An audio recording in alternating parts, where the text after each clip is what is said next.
کا بادشاہ شمشدین التمش تھا۔ اب اس کے دربار میں پہنچے، اپنے علم کی وجہ سے لوگوں کے دلوں میں محبت ڈال دی، لوگ آپ کی بڑی تعظیم کرنے لگے، یہاں تک کہ بادشاہ بھی محبت کرنے لگا، اور بادشاہ ایسی محبت کرنے لگا کہ پہلے آپ دور بیٹھے تھے، ایک زمانہ ہوا قریب بیٹھائے، اور محبت بڑھی تو آپ نے پاس بیٹھانے لگے، جب اور محبت بڑھی تو بادشاہ نیچے بیٹھنے لگا قدم میں اور ان کو اوپر بیٹھانے لگا۔ جب اللہ شان کسی کی بڑھاتا ہے تو اس کو کوئی گھٹا نہیں سکتا ہے۔ وَتُعِزُّ مَن تَشَاءُ وَتُذِلُّ مَن تَشَاءُ بِيَدِكَ الْخَيْرُ إِنَّكَ عَلَىٰ كُلِّ شَيْءٍ قَدِيرٌ۔ عزت دینا، ذلت دینا یہ اللہ کے دستے قدرت میں ہے، جسے چاہے عزت دے، کسے چاہے ذلیل کر دے۔ قطب الدین بختیار کاکی اوپر بیٹھتے، بادشاہ ان کے قدم میں بیٹھتا تو کچھ لوگ جلن کھور بھی رہتے، جلتے رہتے ہیں، اور لوگ بیٹھتے تھے مجمع میں، وہ چلنے لگے قطب الدین بختیار کاکی سے کہ نوجوان جب سے آیا ہے بادشاہ اتنی محبت کرتا ہے کہ قدم میں بیٹھتا ہے اور ان کو اوپر بیٹھاتا ہے، بغیر ان کے مشورے کے کوئی کام نہیں کرتا۔ آپس میں ان لوگوں نے میٹنگ کی اور کہا قطب الدین بختیار کاکی کو ذلیل کر دو، بے عزت کر دو، بادشاہ کی نگاہوں سے گرا دو۔ بولے کیسے گرائے؟ بولے کوئی تہمت لگاؤ، کوئی عیب لگاؤ، کچھ ایسا کرو کہ بادشاہ کی نظر میں گر جائے۔ بولے کیا کیا جائے؟ کسی نے کہا کسی حاملہ عورت کو، بچے والی عورت کو بلاؤ، اسے پیسہ دو اور کہو وہ الزام لگا دے۔ ایک عورت کو انہوں نے تیار کیا کہ بادشاہ اور قطب الدین بختیار کاکی بعد نماز عصر کی نماز کے بعد جمنا ندی کے کنارے ٹہلنے جاتے ہیں، اور عالم یہ ہوتا ہے کہ رتھ میں اوپر قطب الدین بختیار کاکی بیٹھتے ہیں اور نیچے پیروں پر بادشاہ شمس الدین التمش بیٹھتا ہے۔ عورت سے کہا جب شام کو جائیں گے تم سامنے آ جانا، الزام لگا دینا۔ شام ہوئی، عصر کی نماز، قطب الدین بختیار کاکی رتھ کے اوپر پیروں پر بادشاہ التمش شمس الدین التمش، رتھ چلنے لگا۔ جیسے جمنا ندی کے کنارے پہنچا، عورت دوڑتے ہوئے آئی چلاتے ہوئے، اور بادشاہ سے کہتی بادشاہ میں لٹ گئی، برباد ہو گئی۔ بادشاہ نے کہا کیا ہو گیا؟ اس نے کہا میرے ساتھ غلط کام کیا گیا، مجھ پر یہ بدکاری کی گئی۔ بادشاہ نے دیکھا، بولا کون ہے؟ رسول اتر گئے، بولے کون ہے؟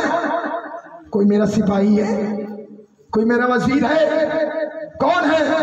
کہنے لگے اگر وزیر ہوتا تو چل جاتا، سپاہی ہوتا چل جاتا، کوئی عام آدمی ہوتا چل جاتا۔ بادشاہ نے کہا بتا تو صحیح کون ہے؟ اس نے کہا جن کے قدموں پر آپ نے سر رکھا ہے یہ قطب الدین بختیار کاکی نے میرے ساتھ یہ عمل کیا ہے۔ نعوذ باللہ من ذالک۔ قطب الدین بختیار کاکی وہیں سے رتھ میں جب یہ جملہ سنا بے ہوش ہو کر زمین پر گر گئے۔